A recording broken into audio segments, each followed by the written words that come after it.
Yun. May ikipagbardagulan na naman tayo dito. Pasok ng East Avenue.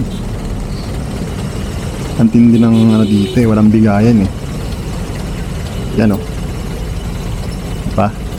Yung mga lumalabas ng galing ng Quezon Ave. Yan.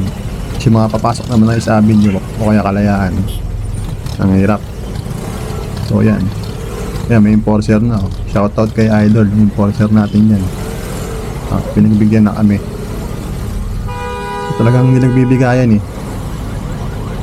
Yan, boss, shoutout sa'yo. Yan, mga masisipag natin yun na enforcer.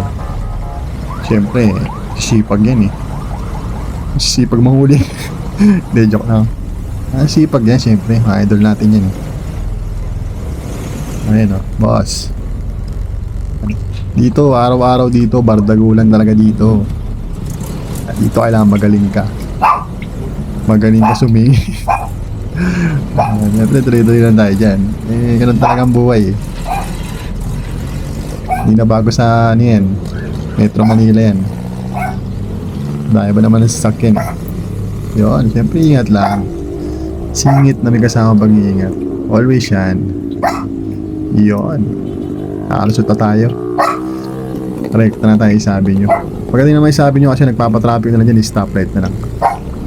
So yun, ride safe sa atin. Ingat. Always. Babush. Let's go.